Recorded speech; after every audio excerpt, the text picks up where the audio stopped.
আসসালামু আলাইকুম। চতুর্থ তারাবির তেলাওয়াতের আলোচিত 4টি গুরুত্বপূর্ণ বিধান। আজ 4 মার্চ, দ্বিতীয় রমজান দিবাগত রাতে ঈশার নামাজের পর চতুর্থ দিনের তারাবির নামাজ আদায়ে দেশের মসজিদগুলোতে কোরআনের পঞ্চম পারা, শেষার্ধে ও ষষ্ঠ পারা তেলাওয়াত করা হবে। সূরা নিসা 88 নম্বর আয়াত থেকে শুরু হয়ে তেলাওয়াত হবে সূরা মায়েদা 82 নম্বর আয়াত পর্যন্ত।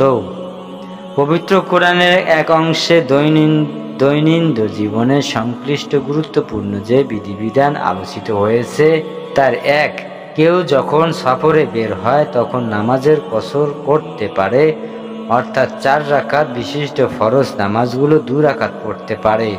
আল্লাহ বলেন, আর যখন তোমরা জমিন সফর করবে তখন তোমাদের সালাত কসর করাতে কোনো দোষ নেই। সূরা নিসা আয়াত 1। কেউ যদি 48 মাইল রাস্তা অতিক্রম করে কোনো জায়গায় যাওয়ার উদ্দেশ্যে নিজের এলাকার লোকালয় থেকে বের হয়, ইসলামী শরীয়তে পরিভাষায় তাকে মুসাফির বলা হয় এবং নামাজের কসর করা ও রোজায় ছাড় পাওয়া সহ মুসাফিরের যাবতীয় বিধিবিধান তার ব্যাপারে প্রযোজ্য হয়। 2, কালালাহ, অর্থাৎ যার সন্তান নেই, বাবা মাও বেঁচে নেই, তার মিরাজ বন্টনের বিধান বর্ণনা করেন আল্লাহ তাআলা বলেন, তারা তোমার কাছে সমাধান চায়, বলো আল্লাহ তোমাদেরকে সমাধান দিচ্ছেন কালালাহ সম্পর্কে।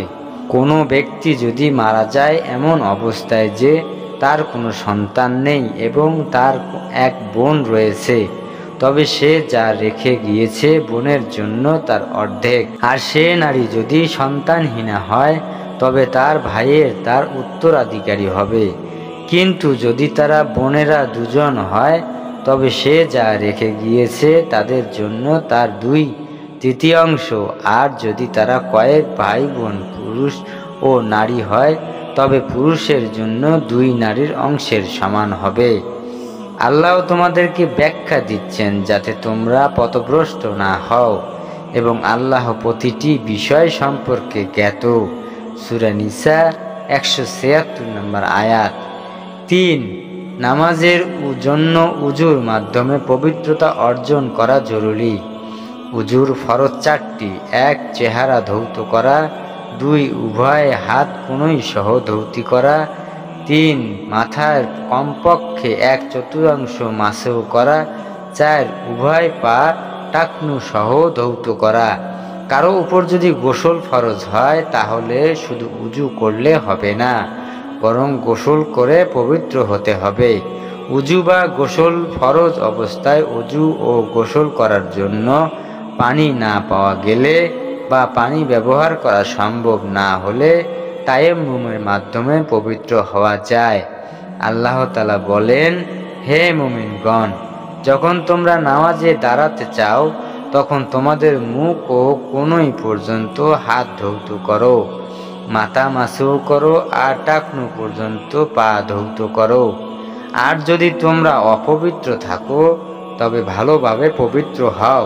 আর যদি অসুস্থ হও কিংবা সফরে থাকো, অথবা যদি তোমাদের কেউ পায়খানা থেকে আসে, অথবা তোমরা যদি স্ত্রী সহবাস করা অতঃপর পানি না পাওয়া, তবে পবিত্র মাটি দ্বারা তায়াম্মুম করো। তোমাদের মুখ ও হাত মাটি দ্বারা মাসহ করো। আল্লাহ তোমাদের উপর কোনো সমস্যা সৃষ্টি করতে চান না, বরং তিনি চান তোমাদের পবিত্র করতে এবং তার নিয়ামত তোমাদের উপর পূর্ণ করতে, যাতে তোমরা কৃতজ্ঞতা জ্ঞাপন করো। সূরা মায়েদা আয়াত 6।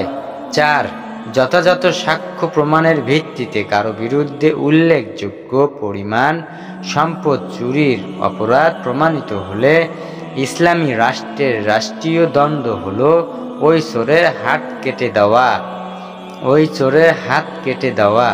আল্লাহ তাআলা বলেন, আর পুরুষ চোর ও নারী চোর তাদের উভয়ের হাত কেটে দাও, তাদের অর্জনের প্রতিদান ও আল্লাহর পক্ষ থেকে শিক্ষণীয় আযাব স্বরূপ, এবং আল্লাহ মহা পরাক্রমশালী ও প্রজ্ঞাময়।